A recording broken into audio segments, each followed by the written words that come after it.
So on the off chance you haven't yet had your fill of inflation-related news, I've got for you Stats Canada's release of May headline inflation. So it came in at 3.4%, down from April's 4.4%. That's a full percentage point drop. Now, there was a fair bit of consternation and concern and stress around the brief uptick in April. So this drop off down into 3 territory is going to be a nice psychological impact. There's been a lot of cynicism and consternation over the Bank of Canada's ability to bring inflation into line, right? Consumer sentiment, business outlook surveys have inflation much higher for much longer. So to bring this number into territory, I've already received text messages from friends and colleagues about that number and just a renewed bit of optimism. Now, 3.4% is still high, and that is the headline number. A big portion of that is a result of energy prices, right? We're comparing from last year when they were super high after the Russian invasion of the Ukraine.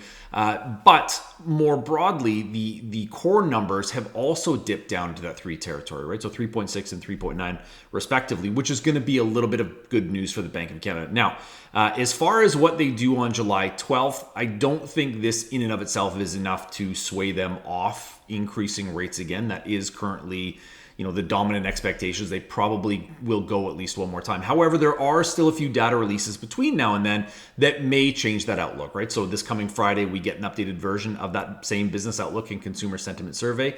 I don't think this release is going to be enough to alter those expectations a whole lot. But we also get advanced numbers for April GDP. And then on July 7th, we get the labor force survey. So now we never want to root for bad news, but if these numbers do come in negatively, it may change the trajectory for the Bank of Canada. It may take some of that pressure off.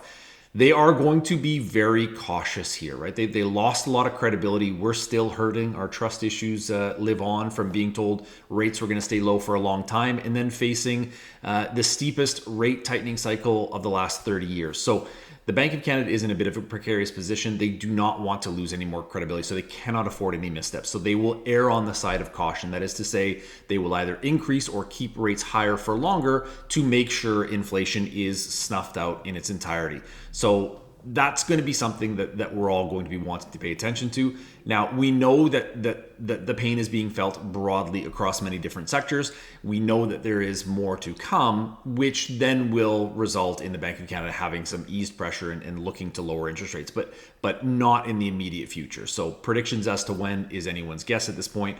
But obviously, we wait in eager anticipation of July 12th and what will happen there. Now, for those renewing and those facing upcoming renewals into higher interest rates, it is an interesting time because rates are higher and what happens going forward is going to be increasingly important. But for those, you do have options. So if you're finding some increased stress and pressure in your budgets, if you're finding your upcoming renewal is something less than desirable, reach out. We'd be happy to help consult and provide you with some options because there are still some good ones out there.